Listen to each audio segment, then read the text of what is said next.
All right. Here we go. We're going. What's up, All-Stars? Welcome.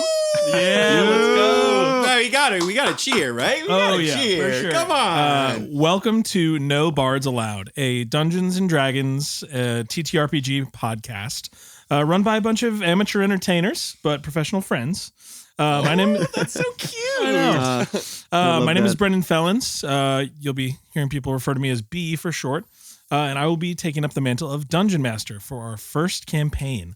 I'd now like to pass it around to our wonderful players to introduce themselves on this first session here. Dart? What's up? I'm Dart. Josh Dart in full, but Dart in short.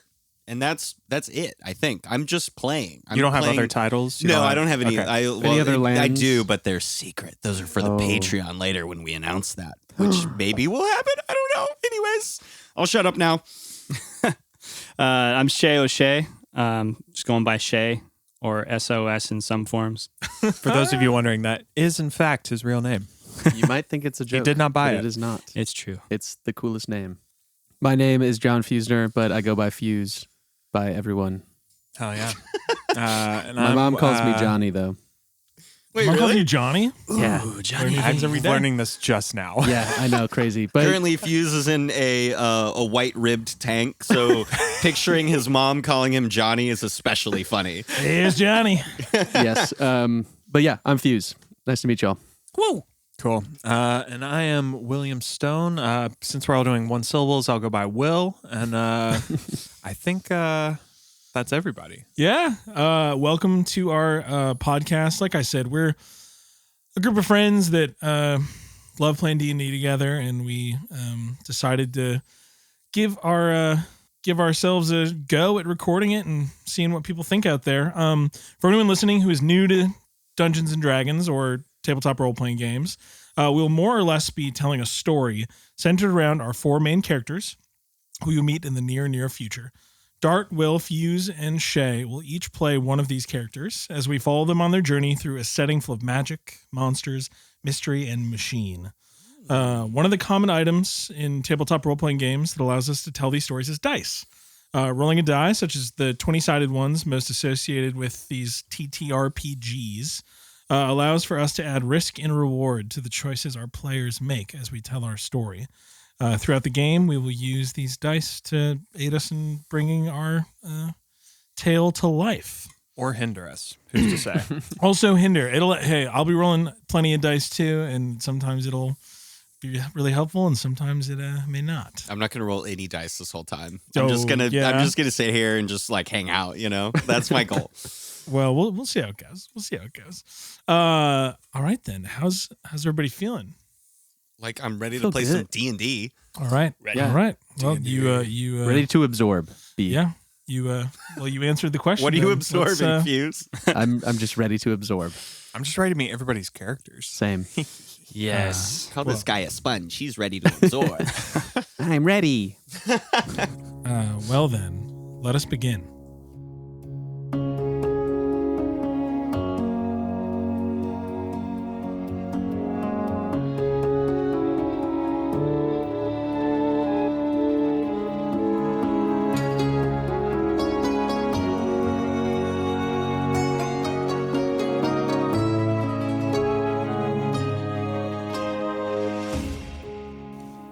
Welcome to the world of Bordura, a continent on the planet Procrim, and the setting for our game. Old storybooks tell tales of massive dragons lording over the land in the early age of its existence. History books would tell you of great castles and kings and queens building kingdoms in this land. The times of this type of royalty come to an abrupt halt when it is said that one day magic rained down from the sky, exploding across the land, creating monsters, mages, and mutation in Bordura, and bringing with it decades of bloodshed and unrest. This war ended when two sisters ascended to godhood to control this magic and help harness it for all, or for most, as the mutagen and monstrous races forged from magic were slaughtered or exiled from this land. Over time, magic became more powerful, building cities, infrastructure, a new Bordura, but with all of the new and good, Bordura couldn't escape its past. A powerful wizard tried to use his arcane abilities to lay waste to Bordura for its abandonment and mistreatment of the forgotten. From his failed attempts came a new day of community, something at least most believed in, though not before he and his forces left a magical stronghold in ash and rubble. With a history full of ups and downs, or at least how it is remembered, we now find ourselves in the present, reaping the benefits of a more connected world while continuing to reckon with the dark moments of the past and the new challenges facing our present and future. But as we zoom in, across the wastelands of where Bastion once stood, past the vast expanse of the Mossback Mountains, over the urban sprawl of New Samaritan City and the countless other communities across Bordura, we find that this particular story starts in Dublin, a beautiful little town on the edge of the Western Sea. Respectable working-class homes line the streets of this place that has grown into a hub for fishers, trappers, leatherworkers, and blacksmiths to work hard and build a decent life. As we move down the gravel streets carved from years of blood, sweat, and dedication, past the 6 long docks that dot the coastline and the sounds of people here drinking and celebrating Meizaka's bloom, we move forward towards what looks like a small castle. An ancient moss-covered building laid with massive dark gray stone sits quiet at the southern center of town, a place that many centuries ago would have been filled with royalty. On this night, celebrating the coming of spring and rebirth, now sits filled with tomes and scrolls cataloging its past. Going through the large entryway that is lined with chairs and a podium in this town hall equivalent, we find ourselves in a library. In this massive study, containing multitudes of texts from ages gone by, the walls are lined with leather-bound books about magic, history, divinity, and more. A small hearth sits in the corner, now smoke and ash, as the hours of this day grow short, even as the days in general have begun to grow longer. Atop the fine woven carpet in the center of the room is a large wooden desk, stained deep reddish-brown, worn by the many long days spent by lore keepers of the past. And in front of the desk is a cozy red leather chair in which somebody sits, still squeezing out a few more minutes of research on this spring festival day. Shay, could you describe your character for me? Yes. Let's go. Behind the desk, we see a middle-aged hobgoblin. He is looking down at the scrolls on the desk sprawled out in front of him. He's got dark crimson skin, amber-colored eyes. His black hair is highlighted with some streaks of red. It's brushed back. A couple curls fall over his forehead. His nose has a piercing in the septum. His pointed ears have earrings from the lobe to the points. He has a big full beard with red streaks as well. Currently, he's wearing a white shirt that's his sleeves are rolled up over the elbows. No tie currently. Thick leather suspenders sprawl over his shoulders, and he also has what looks like a obelisk, or not an obelisk, I would say a spherical object that looks kind of like a spherical Rubik's Cube. It's got all these nice and intricate engravings over it, and it's sat on the desk. And out from the center of it is a tab pulled out with scroll attached to it, and he is currently writing something down on it. Heck yeah. Let's go. As you sit there, working away, having spent all day inside, as you have been most days, working away on the project that you need to complete for your university, you hear a little rap at the door to the study. Oz scoots up a little bit, kind of shakes the sleep out of his eyes, clears his throat. Who is it? You know who it is. May I enter? You may. All right. Pushing through the door, you see a relatively short hobgoblin woman with frizzy white curled hair, pulled back in a neat bun behind her pointed orange ears. Her face is softened by the wrinkles that line her face under her small half-moon rimmed glasses. She wears a long green dress with gold-lined accents and creases from where the dress folded as she sat at her desk today. She wears a beautiful golden chain and carries a thick leather-bound tome in a bag draped around her shoulder. This person is somebody you're very familiar with. It's the town lore keeper, Bezica. or as a lot of people around here call her Zika, but you most formally know her as your aunt. Oz, you've been working in this study longer than I ever thought possible on this day of rest. And you know me, I am a bookworm too. I, like you, studied history and the arts, unlike your father. I know he has a much larger knack for the outdoors than I ever had, but we need to go do something today. The festival's going on in the center square, and Omar and Tressa are, I'm sure, waiting for us at this point. Are you wrapping up soon? Oz sits back in the towards the back of the chair, and he has these big circular golden spectacles that were on the bridge of his nose as they were falling down as he was looking down at his paper, and he pushes them up towards his eyes, crosses his arms. Oh, Auntie, I didn't realize how much time had passed. Perhaps... kind of squints his eyes. Perhaps you're right. My eyes are getting tired. Maybe we should go outside. Yeah, I think it's best. We should go have a drink. The three of us need to get going. I'm certain of it. The three of us. Make a perception check for me. Okay. First roll. Nat 20? Yes. No Natural fucking 20. Let's go. No way! First roll of the I campaign. am Somebody take taking a a wow. photo That's of incredible. Holy shit. Hey, we should record this for posterity. Wow, oh my god, such a good, really good thought there, Will.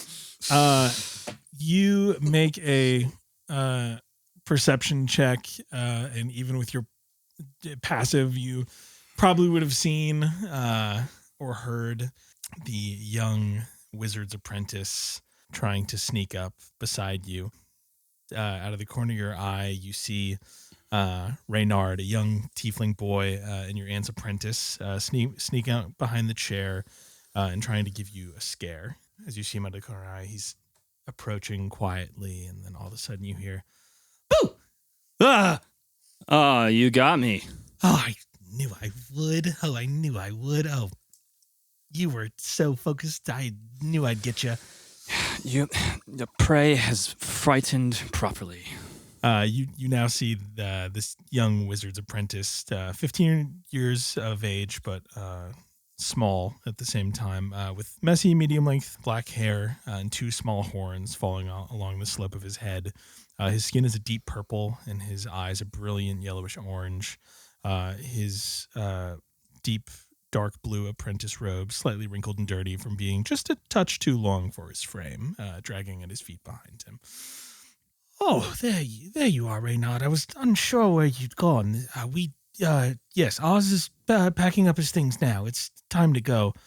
Thank goodness. I have friends I need to go see today. I love learning and all that good stuff, but gosh, this is a festival day. This is crazy that we're still here. It's almost, the sun's going to go down for gosh sake.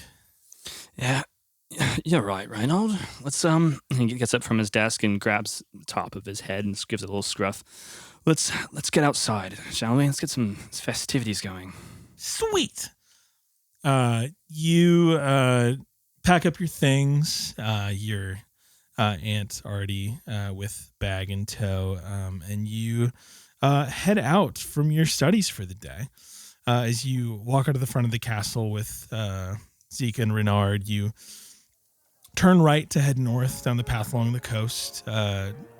You see people out in festive costumes wearing bright yellows and oranges and reds and green as the town celebrates the end of winter and the beginning of the bloom that Mezaka, the goddess of life and nature, will usher in across Bordura. As the sun has already come close to setting along the horizon across the sea, you see fishermen and sailors docked, drinking ale with their crews and friends on their ships. You pass a man dressed in extravagant clothing, weaving brilliant animals in the air out of nothing more than magic for a crowd of local children, along with the smell of the salty sea air to your left. You can't help but smell wafts of different meats and fresh vegetables being roasted at various houses lining the path. As it winds along the natural curve of the rocky shoreline, you see vendors staying open late in the market with people from Dublin and some of the other area villages here to welcome in this season of rebirth. As you push past the crowds and head a bit further up the path, you see your destination along the shoreline, a local watering hole known as the Frosted Pike. As you cross the threshold into this building that was once an old fishery, you feel the warmth of a fire burning near the front entrance as the last of the natural light disappears from the windows. In this relatively small square room, you see tables of drunken sailors who came in early to get a jump start on the celebration. You see 4 people off to the right playing a game of darts, and then there's a trio of familiar-looking local fishermen sitting at the bar, a goblin, a halfling, and a gnome, arguing about who had the day's biggest catch. You see Shaughnessy, the bartender and owner of the establishment, pouring drinks. And in the back corner of the room, you see Omar, Reynard's father, and the Vox of Dublin sitting with Tressa, and 2 men, both with their backs to you. Now, Oz, I want you to take a few moments to consider what you will do next, as I actually am going to take us backwards on this same day, this Mezaka's Bloom Festival, and move us north of town with the sun shining, away from the festivities and into the vast pine forest that gets just a little bit thicker outside of town and only gets more and more dense as you leave the path along the coastline and traverse inland. As we move through the frost-covered trees and along the thawing ground, we find 2 men having a conversation in front of a patch of scorched earth. One of these men is Vox Omar Osef, a tall, strong, dark-skinned man with warm brown eyes and tight black curls worn close to his head that run into a well-kept beard of the same shade. He wears well-kept leather armor with a long-sleeved emerald green undershirt and has both a sword sheathed at his side and a shield strapped to his back. Vox Omar is the leader of Dublin, as each of the larger cities and towns in Bordura have a Vox of their own. How hot is he? Very attractive man. He sounds super hot. Yeah. He's a very. They gotta be. I mean, Fuck yeah, yes. definitely over 6 feet tall and the muscular man. Yeah. You said dark hair.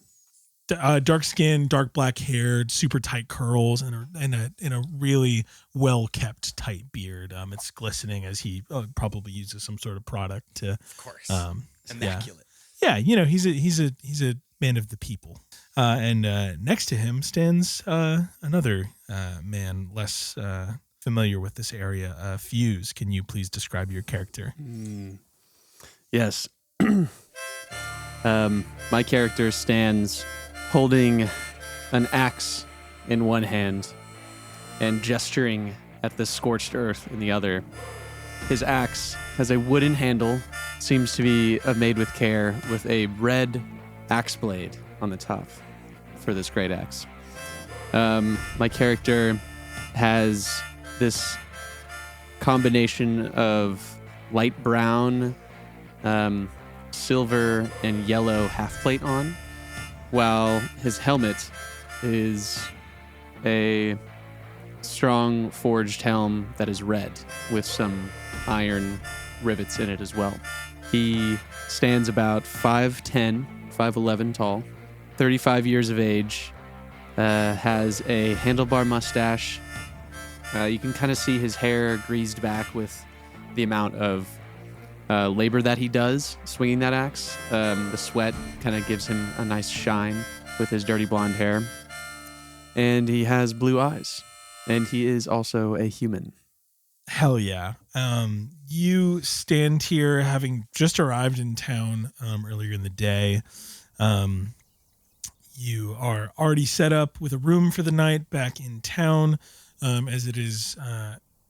You got in a little bit late morning, early afternoon, but the journey out to this spot is like, an hour and a half, 2 hours, and it's the festival day. So even if you are able to figure out what's going on or solve this problem today, you will certainly be staying in town for the evening.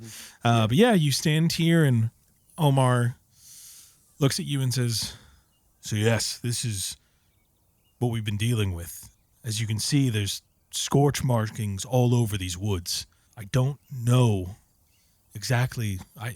We don't have fires up here typically. It stays relatively chilly. These pine forests, they're usually untouched by flame. But over the last couple months, I'll say, we've seen areas, not massive areas, but scorching. And it's, while we're a ways outside of town, most of the local villages and individuals look to me to bring safety and peace to this northwestern portion of Bordura. And I appreciate you answering the call, frankly. We, the Guardians offered their services. They've been trying to get us to send money to New Samaritan so that they can take up residency and keep us safe. But we're tough people here. We can handle ourselves. So I appreciate you answering, you and your fire station, taking this call. Fox Omar, it is my pleasure to come up here and analyze these mysterious scorched paths that you have in your city. My years on the force definitely deem these to be mysterious indeed, because I'm used to fighting fires that we know the cause of. And frankly, you calling us is the best decision you made for this specific problem. There's something about your accent that is really endearing, my friend. It's Listen, I'm much obliged to be here. Yes, sir. As my character is talking to Vox Omar, I kneel down to touch the scorched earth to see if there's anything with it. And I kind of scoop up the soil that's filled with this burnt earth and let it run through my hands. Just kind of speak out loud, not necessarily at Vox Omar, but I'm like, what caused this?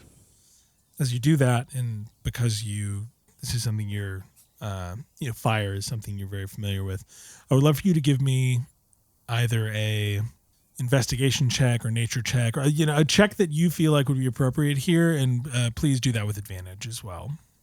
Both are -1. You can if there's another skill you'd like to use here that you think could apply, I'm happy to let you do it. Whatever you do, just describe in what way it's applying to this scenario as you try to glean some information about what's happening with these fires. Is this scorched? It's scorched earth, yes, but how big is the scorching? What's the plot of land? Is it a bunch of trees that burn down? So there's areas, you see some trees down. In some areas you see areas of snow melt and then ground. There's mud under the earth and like some leftover grass. So it's hard. Like you can tell.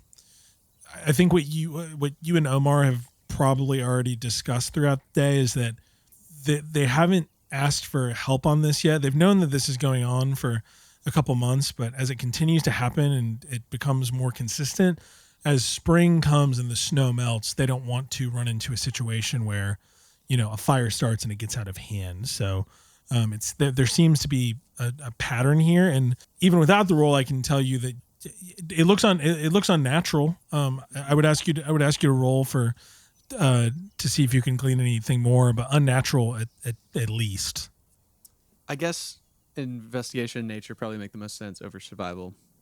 So I think I'm going to go with investigation just to see if I can find more about like the type of, like, kind of analyze the ash maybe a little bit more, analyze the earth. So I'll go with an investigation. With advantage? Yeah, with advantage. I rolled an 8 twice. No. -1, 7, baby. 7. So as I bend down, and what caused this? you absolutely know that it's unnatural, and I guess you also what's funny about it is Some of it doesn't look like a fire started and spread. You're not sure about much more than that, but it doesn't necessarily look like it's a fire that started and spread and stopped. It looks like, like in small congested areas, there might be, multiple areas that have been burned. And then 50 feet that way, there's another patch of there's all these like small little areas throughout this patch of forest. With Vox. Yeah, sorry. Yes, Bilbin. Vox Omar, can I ask you a question, sir? Of course. You seen any mysterious looking folks run through this town? Because I do not believe that this is a natural causing of this. Well, I'm glad you asked. We have good people in our town, and we've held council and meetings to try to parse out whether or not anyone in town has any clue. The one thing we do know is that there's been some group of marauders or bandits terrorizing people along this coastline. They've tried to come into Dublin a couple times in the dead of the night and escaped quietly, unfortunately. So there's bandits out in the woods. I mean, it's hard too. As we've come into festival season, we've seen more and more people filling our markets and flooding our streets. I mean, there's, we're a humble town, but we're also a hub for people to do their trade. So we're certainly, well, not the largest of areas. We have a lot of people coming through. So those are my best guesses. Yes, well, Mr. Vox Omar, I can tell you my time on the Douse Brigade has brought me many trials and tribulations. And of this, whoever has done this will reconcile for this. I will promise you that, and I will find out who did this.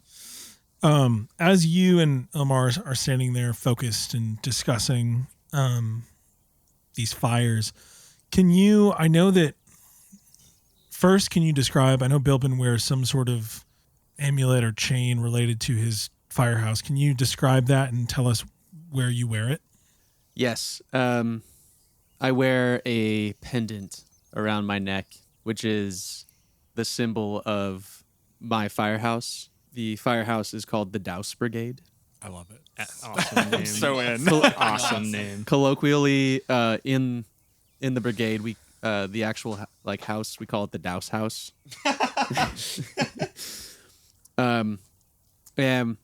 It is a symbol of essentially, it almost looks like a shield on a pendant with an axe across one way and water like a hose of some sort on the other, in the form of an X over a bulb of fire. Awesome. Yeah. And And it's just made of precious metals. Nothing too precious, just like precious enough that it is something that I carry dearly. And when given the pendant, it marks you as a member of the Douse Brigade. And as a paladin, I hold it even closer. Awesome.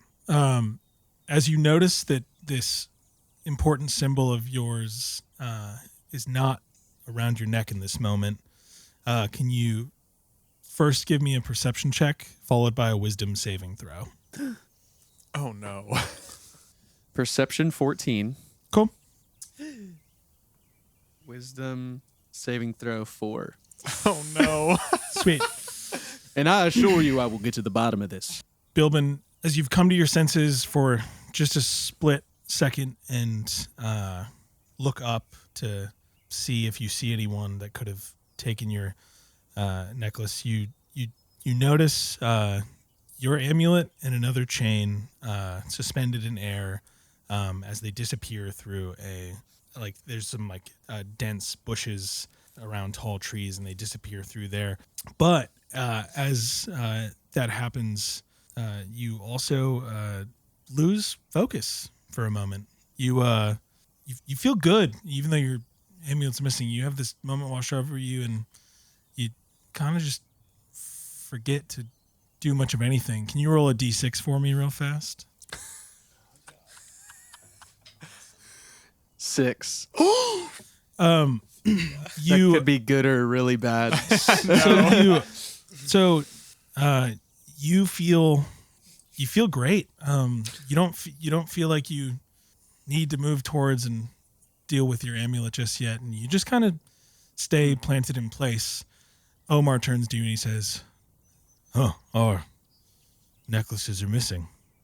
I go to grab my necklace, and I just feel half plate pressing against my hand. We should get those back eventually. And he turns in the opposite direction and just starts walking. And you are frozen in place for the moment. Am I held by magic, or is it more so? Yeah. my own, So you're like- give me another wisdom saving throw. 18. Cool. Hell yeah. You stand in this moment for 10, 15 seconds, and you slowly come to and realize that you need to go apprehend whoever or whatever is making away with your necklace. But you also see Omar continuing to just walk aimlessly, like happy-go-lucky in the opposite direction.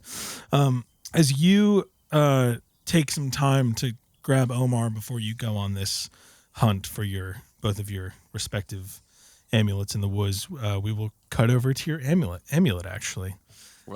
Moving through brush and pine forest in the woods, heading towards a small campsite. One tent, a pack next to a log, and something cooking over a small fire.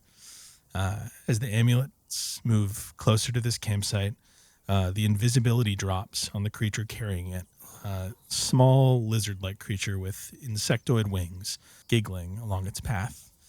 Now as this giddy giggling creature gets closer to this camp, Dart, can you please describe your character's appearance as you push out of the tent? Tabitha, now where the hell you been? I don't like that giggling sound. I don't like it at all. Not one bit. What do you got? God damn it. You out here stealing? We're not even in town right now. We're just out in the... Who did you find? Oh, gods.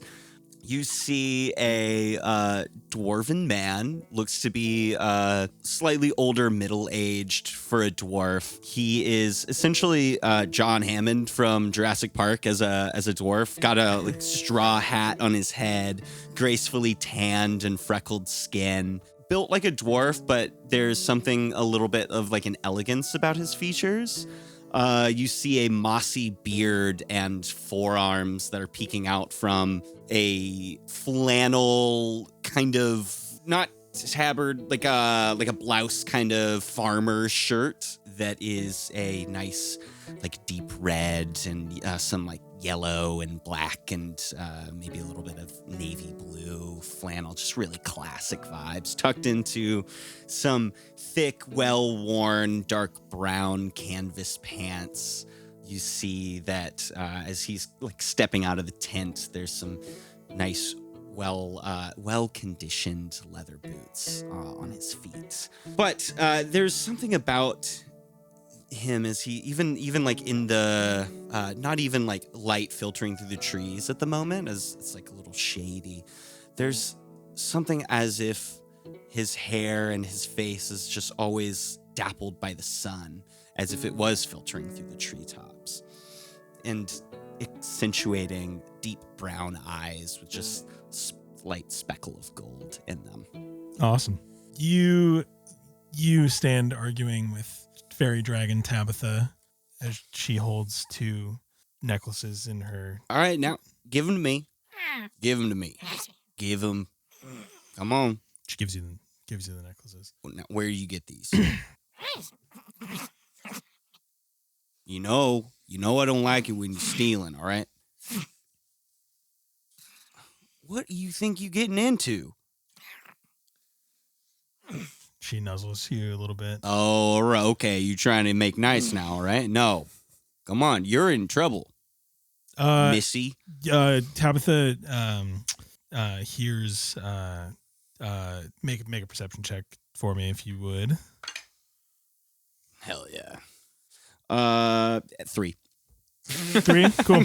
So you don't hear the rustling of the brush from the direction that your fairy dragon is, because all you notice is Tabitha fly and hide in the tent. Oh, you're going to time out on your own now. Okay.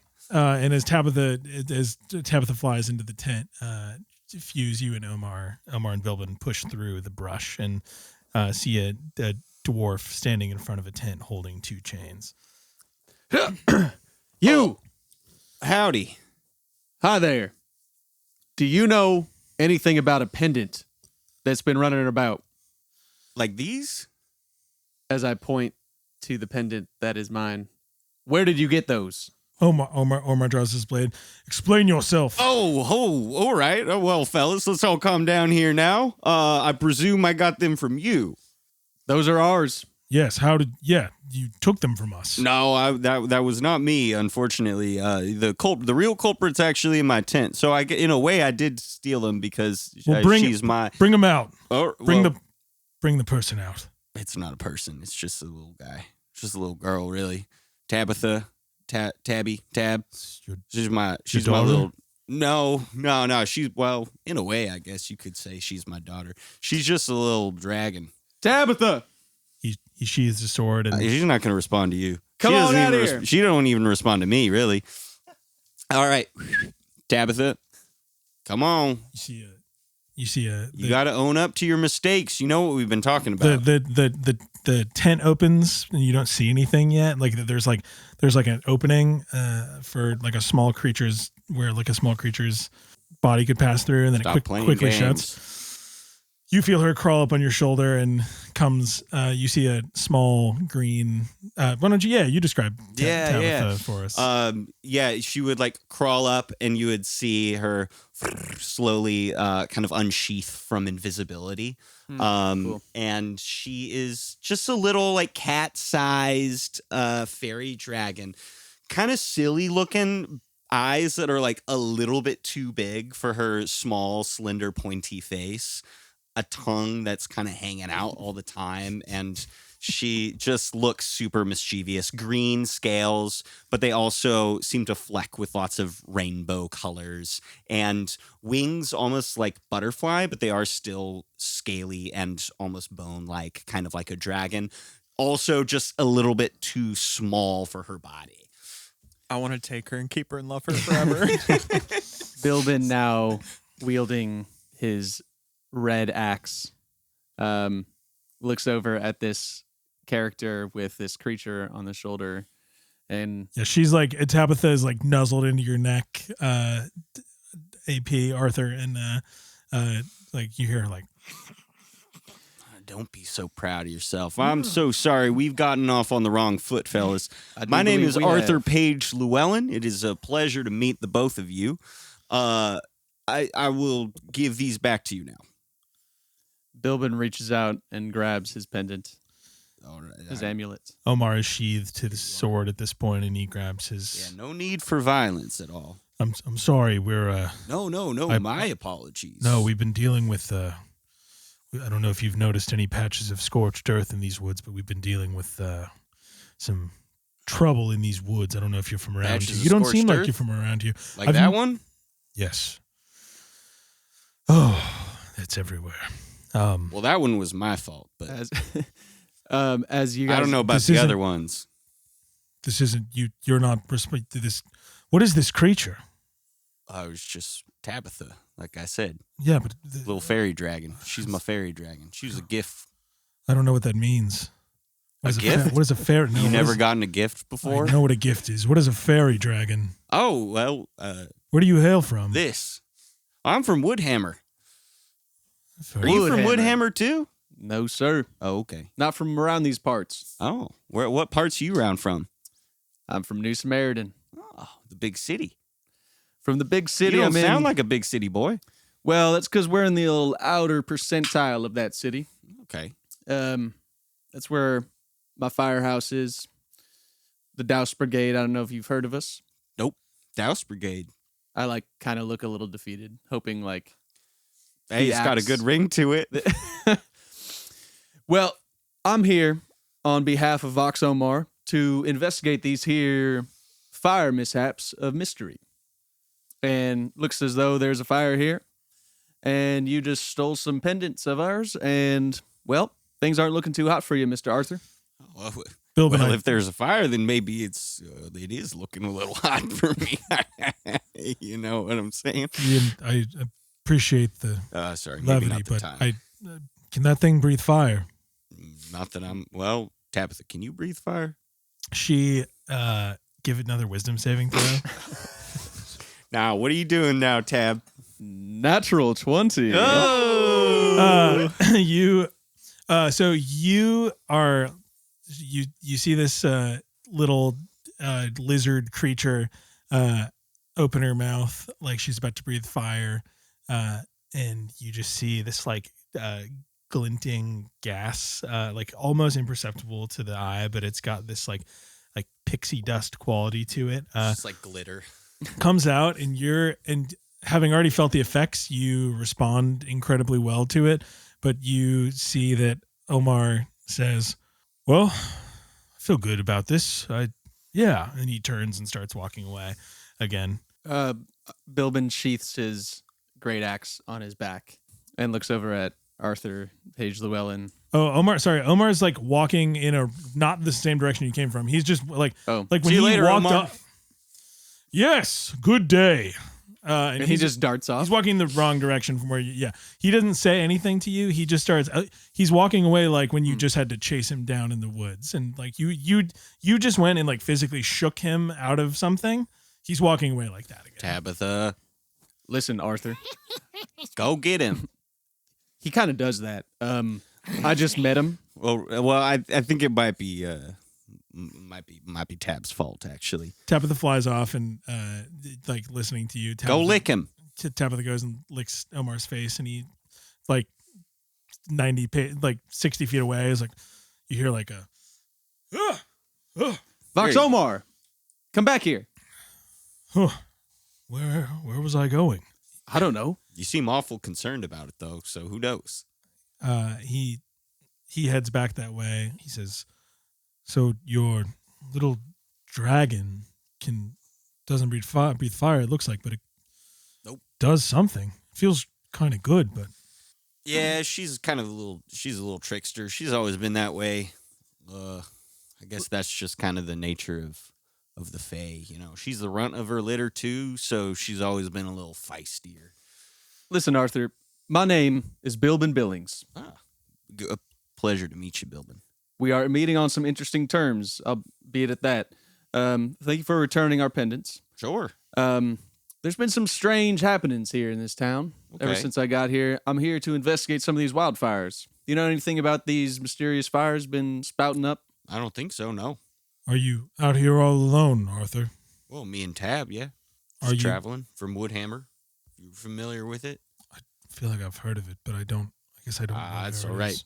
Most people aren't really familiar with it. It's kind of out of the ways a little bit, and mostly just dwarves like myself. Well, regardless, we must. What is that? What does that smell? It smells. Are you cooking something?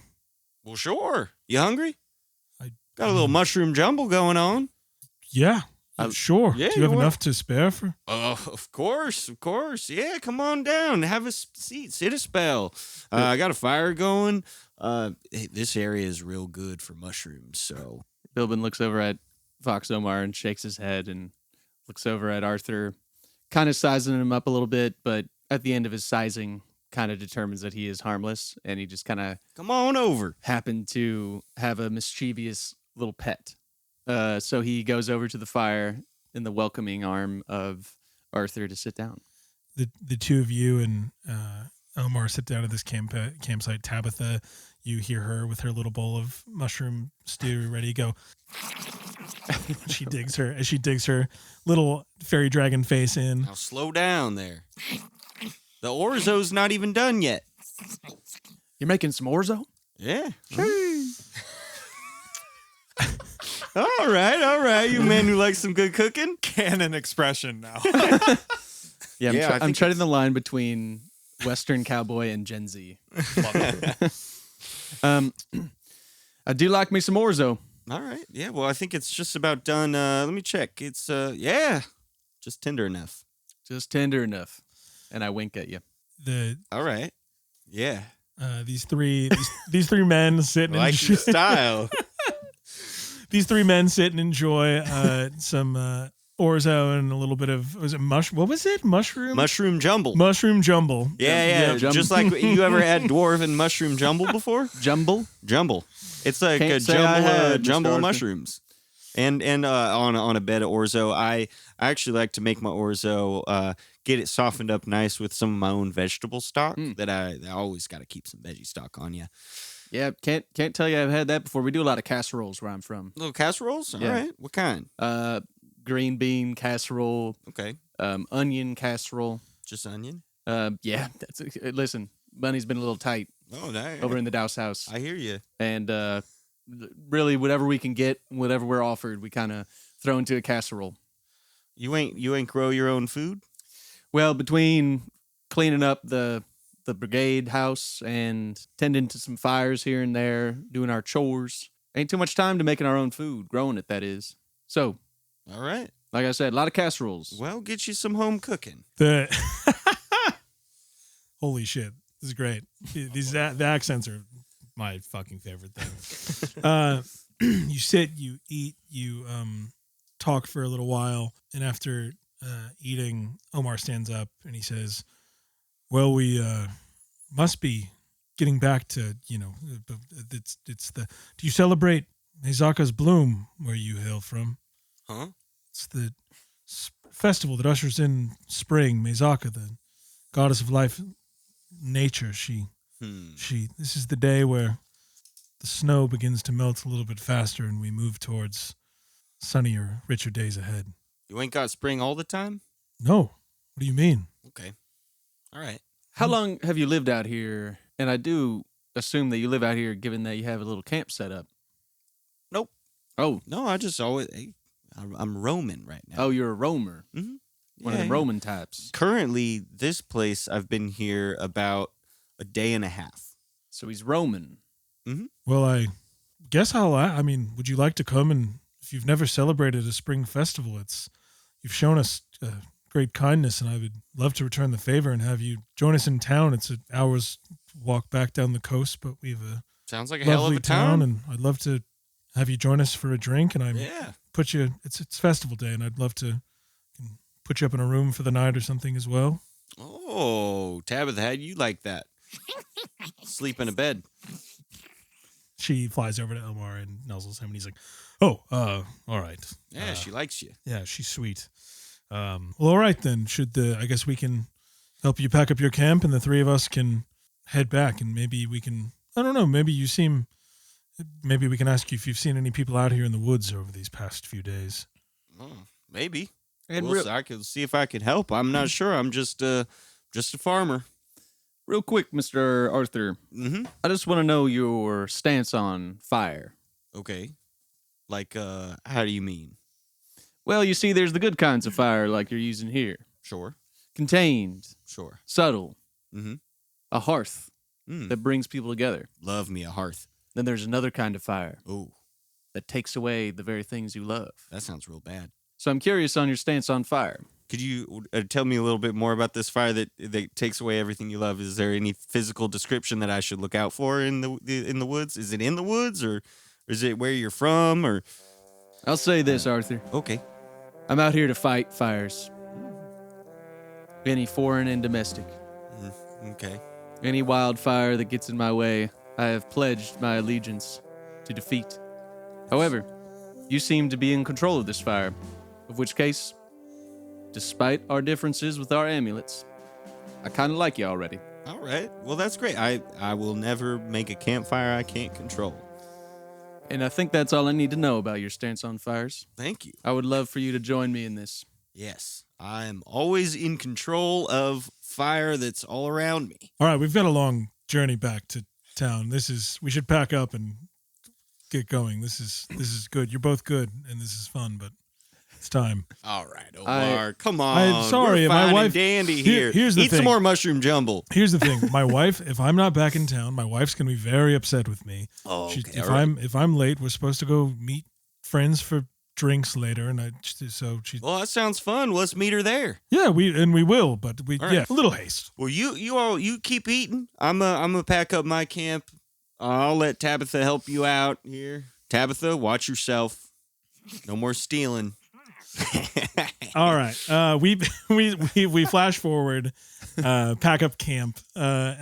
You walk back along the river, back towards the path that leads you through a village and a couple different one-off homes, people living off the land out along the coast. And we flash back forward.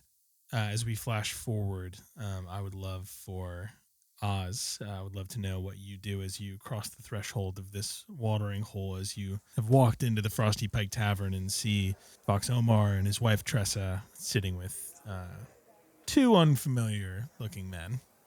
Now that you see Oz standing straight up, he is standing at a 6'3" tall, and he has nice dress pants. Right now, he has a duster coat on, and his hat, wide brimmed leather hat. And as he crosses the threshold, the warmth of the hearth hits him. He removes his duster and hangs it on a coat rack. Takes his hat off and kind of holds his hat towards his sternum, looking around the room, noticing who's who.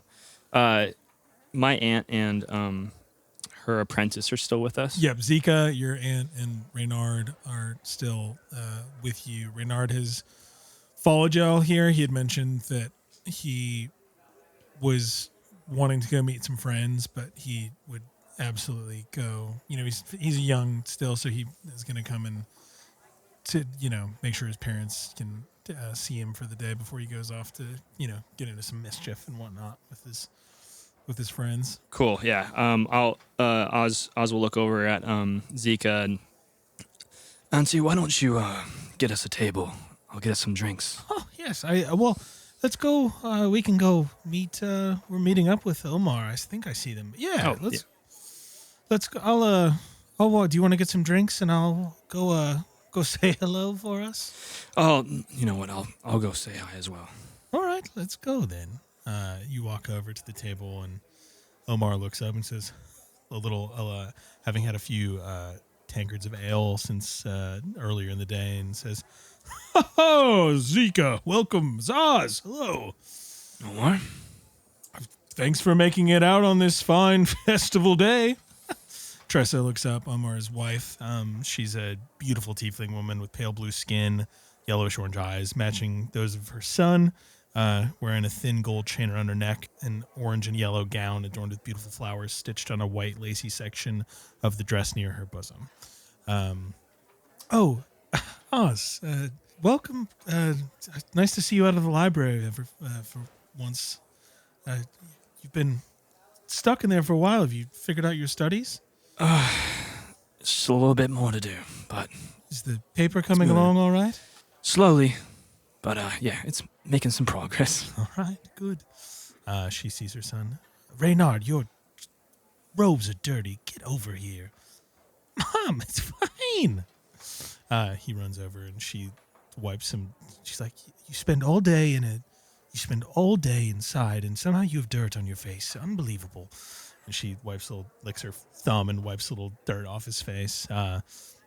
Omar looks to you and says, well, Zika and Oz, as you know, we've been having some issues with fires north of the city, but we have an expert here and a new friend that might be able to. We learned some new things today, and well, I mean, we're gonna figure it out tomorrow. We're celebrating tonight, so get an ale and let's celebrate. And you're standing next to Bilbin and Arthur.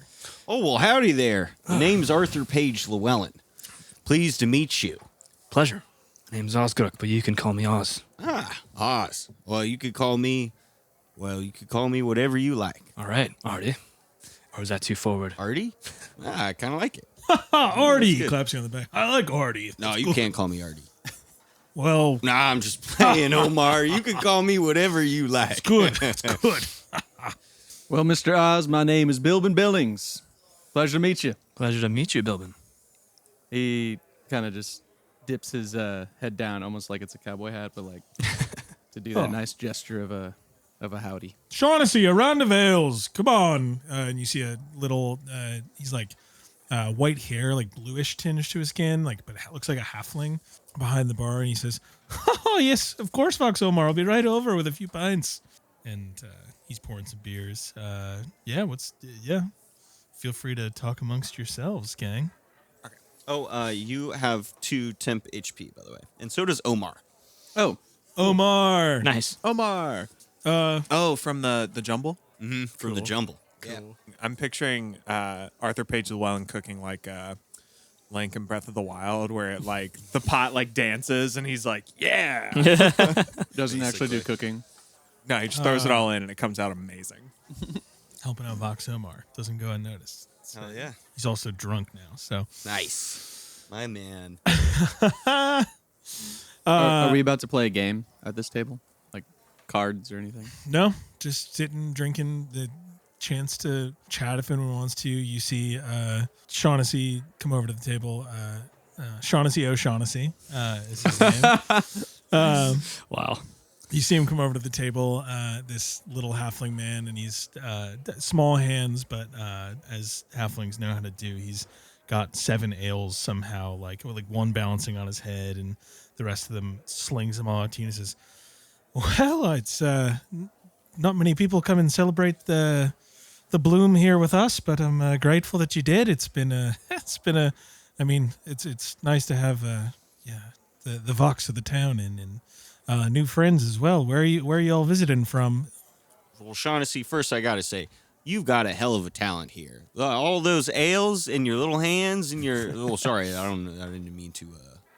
It's no problem. offend. No You just problem at all. you impressed me. You how long you been here? Is this your place? This is a great little bar here. This, in fact, is my bar. I've been in Dublin for about 10 or so years now. I grew up in Blue Mounds, north of New Samaritan. Got a little halfling town there, getting into the mountains. But Dublin's so nice. It's I like the cold, but it's seasons are fun sometimes, and it's small towns hard to open when there's already a couple bars open. It's hard to open new concepts. So, Sure. found my way, traveled through the vast expanse of the north and landed in Dublin, and it's been great. The fishermen and sailors and whatnot, they've supported us great, so it's been good.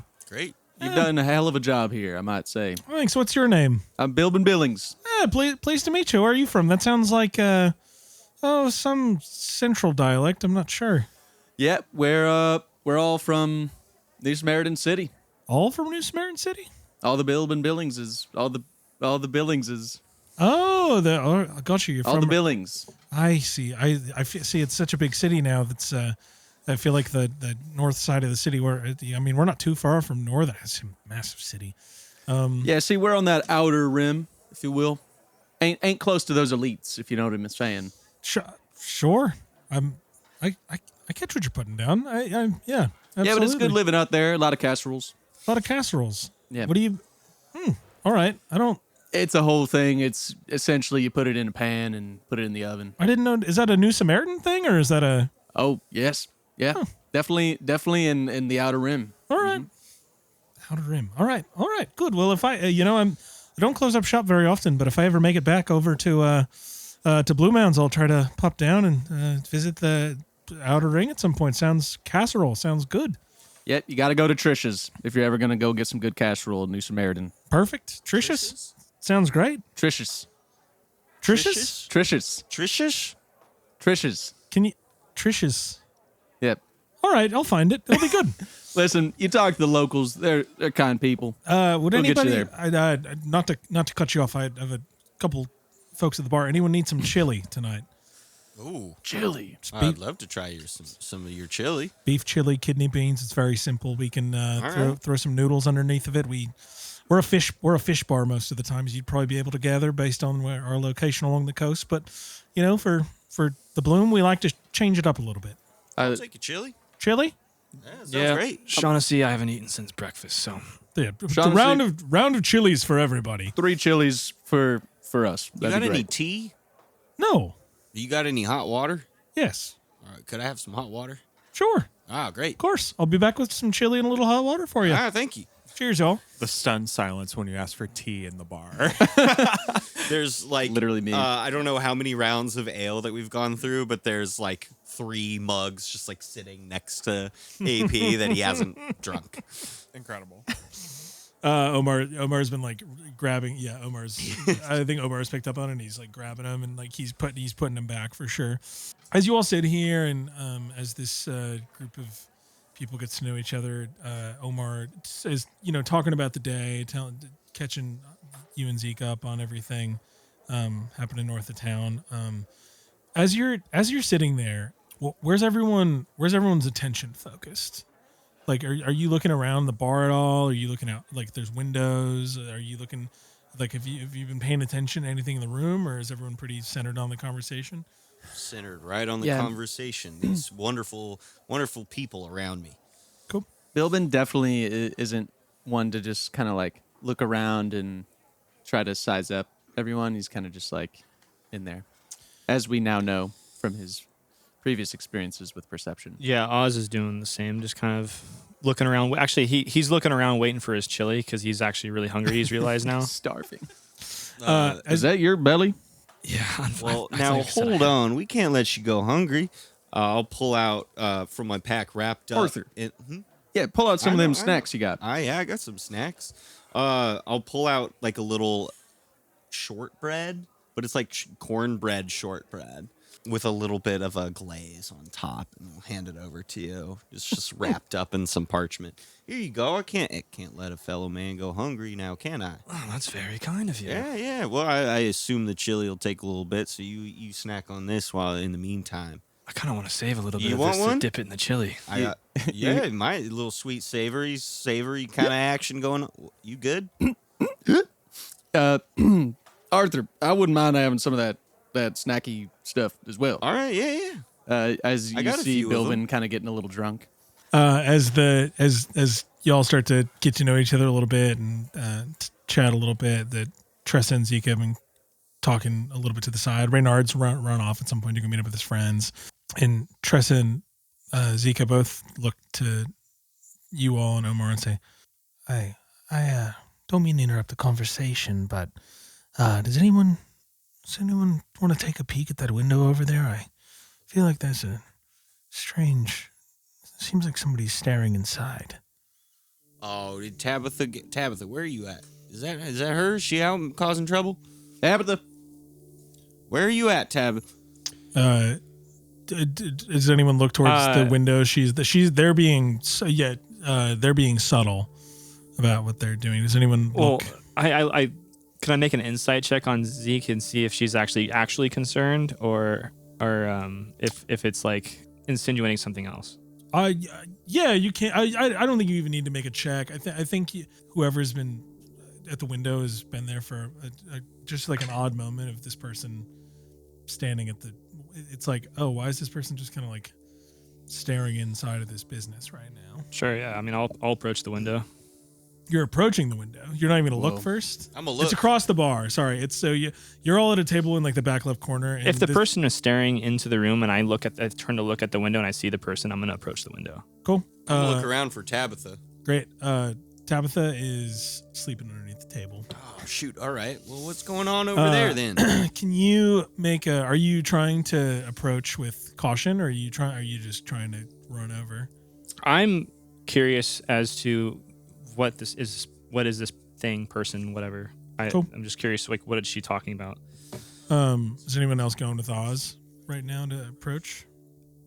Bilbin is like mingling with other guests now. Cool. He's just like chatting them up, like, "Hey." Great. As you approach the window and look out into the night, Will, can you roll me a perception check first? That's going to be a 15. Cool. I think you are staring into this room, looking at people eating chili right now. You're right as this hobgoblin gets close to the window. You notice him. Can you describe just the face and like head up? I don't even know if you would see that much. I'm what you would probably make out is I assume because we're later in the evening at this point. Yeah. Yeah, it's dark out. Yeah. You would, especially with like what little light is escaping through the window. I think you would catch the outline of a tall hooded figure, even taller than you, Oz. You said you were 6'3", even taller than you. Under the hood, I mean, it's dark. It'd be hard to tell. I think you would see, as you approach, I think you would catch, almost like a trick of the light, I think you would catch a spark of blue and orange. And if I see Oz approaching, I'm bailing. Cool. I'm out. Cool. Which direction does? How is this window situated against the like? I think It's I would near- dip it's into near the nearest it's, alley. So there's the like door, the entry door. You've been standing pretty close to the entryway. There's like the entry door on one side of the building, and then it's like the first window around the corner, towards town. Basically, you're on the north side of town though. So like if you headed, you could like basically you have kind of quietly traveled through town, like through the festival, like avoiding people. So you can either if you go straight back, you'll head deeper into town, and if you turn to your right and move, you'll head north towards like the edge of the city, basically. Yeah, I'm gonna head towards north, towards the edge of the city, and out into the woods. I'll probably turn around at some point to see if I feel like I'm being followed, but I'm gonna start heading. out of the city. Oz, you see this shadowy figure. You see this as you approach. You see a person standing there staring in, and then you see them turn and run. Do you do anything in this moment, or do you? No. If they just turn and run, I kind of stop in my tracks and go, "Huh, that was odd." I'll turn around and go back to the table and kind of like sit back down, and look at Omar, who I'm sure is a little inebriated right now after how many drinks he's had. Where'd you go? Omar, there was someone standing outside staring in. Oh, A hooded figure. bandits, or festival people? Just youngsters causing trouble, maybe? Well, Could be. I don't. Better not be my son. Oh, that boy. They didn't appear armed, but it was a bit odd. I don't understand why he would just bail like that. Well, all right. I'll go poke my head out. Omar stands up and Mr. Omar, I don't know if you good? he uses his sword to stand up from the table. I'm great. Uh-huh. All right. Yeah, about that. Maybe you need some assistance there, bud. I'm perfectly fine. He's probably gone. He starts walking towards the door to turn. He's doing it again, Bilbin. I hear my name and I look over after like chumming it up with some of the locals, and I'm like, "Is the chili ready?" I think we got to come back for the chili. The Omar here is walking off with purpose again. Oh, and I see Omar like beelining it to the door, and I'm like, "Arthur, Oz, follow me." All right. And we gotta like go. And we follow Omar outside. We walk out of. Can you roll a d4 for me? Hey, what Will? the fuck was that? Hey, what the fuck was that? Why are you rolling? Yo, Yo. B. Hey, B. It's a 3. 3.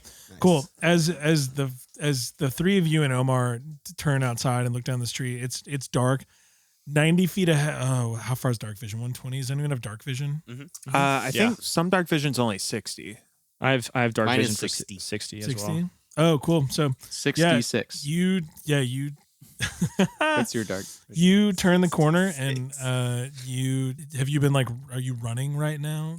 Or are you trying to? I would say what I've probably done is put some distance between myself and the bar, and I've probably found a place to stop and look back and check that whether or not anyone is following me. I will say, unfortunately, if they're looking, I mean, I would leave this up to you, but like my eyes are probably still glowing. If they're looking my way, like there's a chance.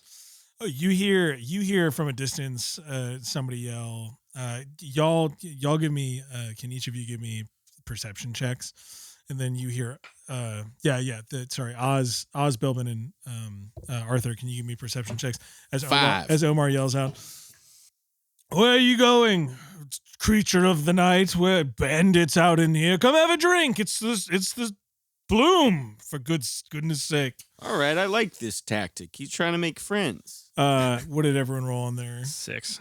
5. 8. Yeah. Hell yeah. Do I? What's happening? I don't know. I'm following this guy. I don't think he knows what's going on. I was following you. Well, think wait, it's we were fast. following you. Oh, I was leading? You were. You said follow me. Well, shit. God damn it.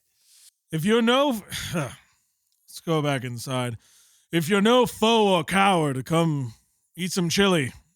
He yells down the street, and then Omar turns to go back into the bar. Does my passive investigation like see any tracks like from the window? Like if I go down towards the window? Tracks? Oh, yeah. You'd see what kind of footprints would we see? I am wearing some leather boots. I mean, they're pretty large. I would say the shape is odd. They're a little wider than you expect them to be for their length. Yeah. The strides, of course. I mean, I'm quite tall. The strides are fairly far apart. I was clearly making good time. This is a historic moment. The first time that passive investigation has ever been used in Ever. a D&D game, guys. Well, it was such a reasonable. It's like, oh, you saw somebody standing somewhere, and I said the path. There was like muddy dirt gravel paths, and it's like, did you see footprints? Yeah. 15. Yeah. Listen, it's probably just a hare running by. Ain't nothing special. A hare? Yeah, one of them hopping types. There's a big old. That would be a big old hare then. Yeah, I guess that would be a big old hare. Come, they're gone. They're too afraid to beat me in a contest of ale. Omar walks back inside. Omar, yeah, go sit down, Omar. This isn't a good look for the leader. He's the leader, right? Well, it is some sort of celebration, so it's not that big of a deal. I can get behind that. Will, A lot of merrymaking. What's your character doing? Are you staying where you are? You heard a challenge. Do you take the challenge or you head north? There's no wrong answer here. I'm gonna roll a flat luck check because I'm kind of split between on one hand this guy's clearly drunk and not to be taken seriously, but on the other hand, he challenged my honor. So I'm gonna say 1 to 10. I step out. 11 or above, I stay hidden and wait. That's a 16. So I'm gonna watch everyone return. Well, assuming you guys return to the bar, I'm gonna watch at least the Vox go back into the bar and just kind of sit and wait. Yeah, he stumbles back into the bar. What's everyone else do? I think Oz is intrigued at this point. Now that he actually has like a lead, he is. It is curious. These boots are large. I don't know. I just kind of want to just follow it for a little bit and see if it leads outside the city or if it's. I mean, Omar did say there has been bandits around here. So, Are you looking for someone? Personally, no. I'm not looking for anybody in particular, but I am staying here, and I don't particularly like the idea of bandits coming into Blaine. Listen, brother, if you got a hunch on something, I got a big iron right here. I'll follow you. That made of iron? It's, one of them metaphors of types. Oh, You okay. My big iron. All right. I like that. So I'll follow you if you need some backup. Well, I also have a big iron, and I'll pull out my trusty cast iron skillet.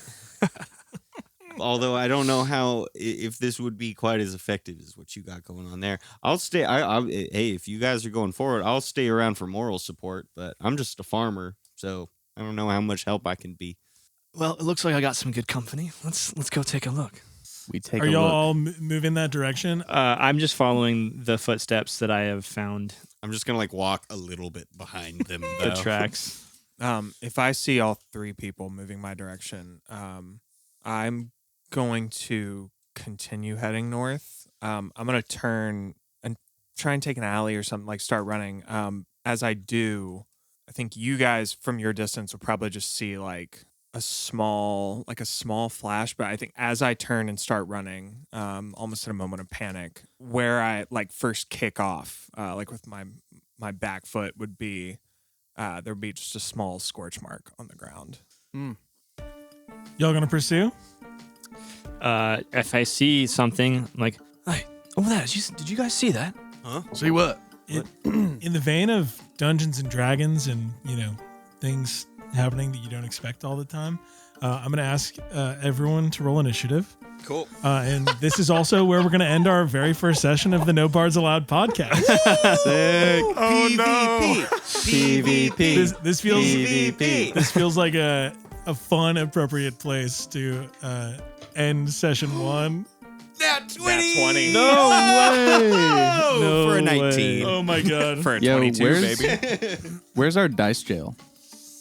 Dice jail? Because this D20 sucks donkey. You can leave it in there. You can leave it. need a D20 is what you're asking? No, I got one here, but that one Dice is jail is your stomach fuse. Swallow it right Eat it. now. Oh, yeah, I see. Eat it. There you go. Put it on the cheese plate. All right, what's everyone's Put it there. initiatives? Oz got a 5 for initiative. 5 for Oz. All right, 22 for Will's character, got a 9 for Bilbin Billings. and Arthur Page Llewellyn got a 19. 19. Probably the a highest. 20, a Nat 20. Nat for 20 it. modified to a 19. Modified to a 19, Perfect. yeah. All right, well, thanks for tuning in to the first episode of the No Bards Allowed podcast. We'll be back with other episodes. Join us for another edition of our adventure in Bordura and Duplain as three people that have met on this Miyazaka's Bloom pursue a shadowy figure in the night. See y'all next time. See ya. Bye. Woo!